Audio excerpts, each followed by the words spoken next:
Good morning to all my students. Last video पे हम isotherm तक कंप्लीट किए हैं, तो इस वीडियो में हम बता रहे हैं कि एयर प्रेशर, ह्यूमिडिटी और विंड स्पीड के बारे में। Although weather and climate chapter एक ही है, लेकिन हम पार्ट बाय पार्ट उसको डिवाइड किए ताकि तुम लोगों के पढ़ाई में आसानी हो। तो आज हम एयर प्रेशर स्टार्ट कर रहे हैं। What is air pressure? The weight of the atmosphere pushing down on a unit area. Unit area पे जो weight of atmosphere push down करते हैं on the earth surface, that is called atmospheric pressure या फिर air pressure, जो भी हो। The atmosphere is densest near the earth surface. Earth surface के पास atmosphere obviously dense होते हैं। As one climbs higher, जैसे ऊपर पे चढ़ोगे, कोई hills पे चढ़ोगे, तो उस टाइम पे as one climbs higher, the air becomes less dense and exerts lesser pressure. Now therefore, atmospheric pressure decreases with increasing altitude. तो जैसे जैसे altitude बढ़ेंगे, atmospheric pressure decrease होते जाएंगे. Air becomes lighter and exerts lesser pressure when its temperature increases. Air lighter हो जाते हैं और pressure exerts करते हैं less जब temperature increase होते हैं. Hot air rises और फ्लोज अपवर्ड्स। हमेशा याद रखना, हॉट एयर लाइट होते हैं इसीलिए अपवर्ड में चले जाते हैं, और कोल्ड एयर हमेशा हेवी होते हैं इसीलिए डाउनवर्ड मूवमेंट करते हैं। On the other hand, air becomes dense and heavy when its temperature decreases. जैसे एयर ठंडा हो जाएंगे, कोल्ड हो जाएंगे, वैसे कूल एयर हमेशा नीचे की तरफ आएंगे। Cold air exerts more pressure as it sinks और flows downwards. Now atmospheric pressure measure होते हैं बैरोमीटर से। There are the unit millibar is often used to measure air pressure. Air pressure के जो यूनिट है वो है मिलीबर। सिर्फ इतना याद रखने से हो जाएंगे। The mercury barometer, अच्छा हम बता रहे हैं बैरोमीटर 2 टाइप्स के होते हैं। Barometer are of 2 types. 2 type के बैरोमीटर होते हैं, एक है मर्करी बैरोमीटर, दूसरा है एंड्रॉइड बैरोमीटर।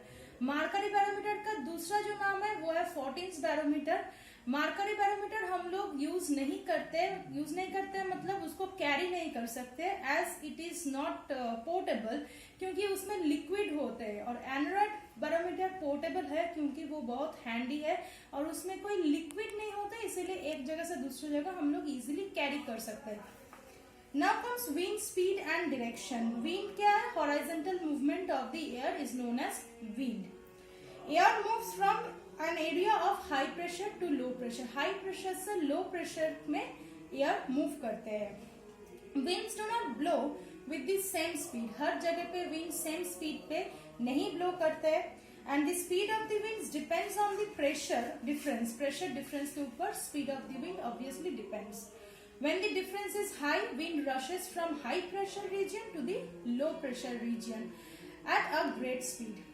अच्छा, अब देखो एनीमोमीटर इंस्ट्रूमेंट है जो विंड स्पीड को मेजर करते हैं। विंड स्पीड मेजर करने का जो इंस्ट्रूमेंट वो है एनीमोमीटर, और विंड डायरेक्शन मेजर करने का जो इंस्ट्रूमेंट है वो है विंड वेन।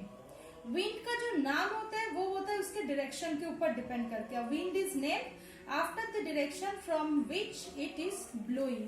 किस साइड से ब्लो कर रहे हैं वो है डिपेंड करते हैं उसका विंड का नाम। अब आ रहे हैं ह्यूमिडिटी पे। ह्यूमिडिटी क्या है? The humidity of air is a major of the amount of water vapour present in the air. Air में कितना amount of water vapour present है वही ह्यूमिडिटी बोलते हैं। Now next, there are 2 types of humidity. तो air कितना है? Humidity of air measures of the amount of water vapour. Water vapour कितना है वो ह्यूमिडिटी बोलते हैं। ह्यूमिडिटी 2 टाइप्स के होते हैं, एक है एब्सोल्यूट, दूसरा है रिलेटिव। एब्सोल्यूट और रिलेटिव ह्यूमिडिटी का डिफरेंस क्या है? फर्स्ट देखो एब्सोल्यूट का क्या है। The amount of water vapour present in the unit volume of air. Unit volume of air में कितना अमाउंट ऑफ वाटर वेपर है, सिर्फ इतना ही बता देता है एब्सोल्यूट ह्यूमिडिटी। रिलेटिव ह्यूमिडिटी क्या करते हैं? रिलेटिव ह्यूमिडिटी बोलते हैं कि एयर में कितना वाटर होल्डिंग कैपेसिटी या वाटर वेपर होल्डिंग कैपेसिटी है और कितना प्रेजेंट है, तो उसके ऊपर डिपेंड करके उसका एक कैलकुलेशंस होते हैं जो कि परसेंटेज में आते हैं। अब रिलेटिव ह्यूमिडिटी का परसेंटेज 100% हो सकते हैं, 50% हो सकते हैं, हमेशा परसेंटेज वेरी करते हैं। नाउ वेरी करते करते कैसे होता है? जैसे कि रिलेटिव ह्यूमिडिटी का कैलकुलेशंस होते हैं volume of air at A given temperature.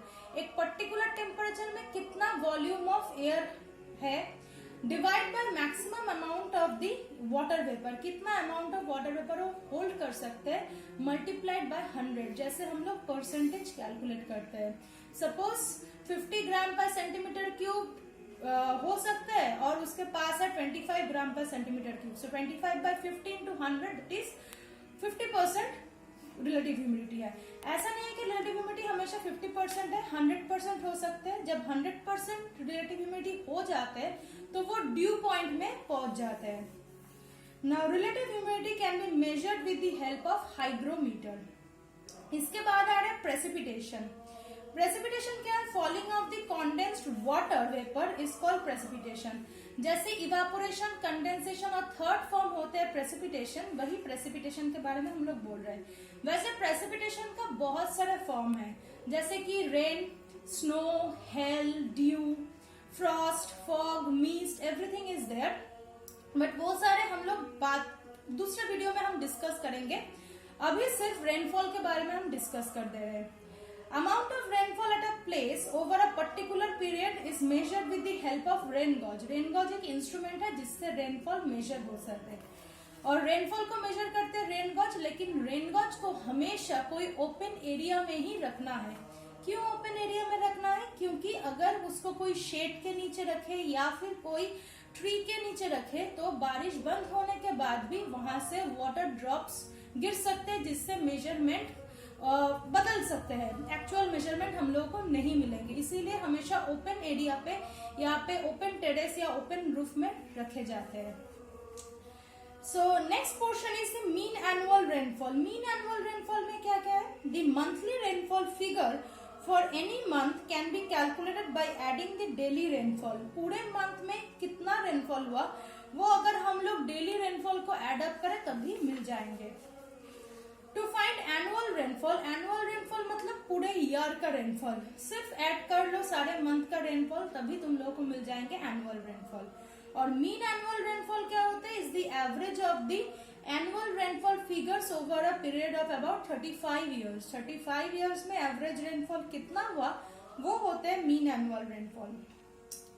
आज के लिए लास्ट जो पोर्शन है वो है isohyet. Isoheight is a line drawn on a map to join places that have the same mean annual rainfall. Last video पे हम आइसोथर्म बोले थे, इस वीडियो में हम बोल रहे हैं आइसोहाइट।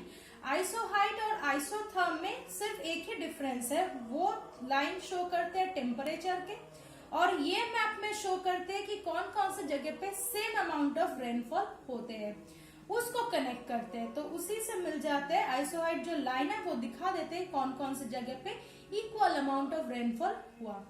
बाकी सारा एक्सरसाइज और इस चैप्टर के ऊपर या ये वीडियो के ऊपर जो सारा क्वेश्चंस है वो सभी इस वीडियो के साथ हम अटैच कर देंगे। Thank you.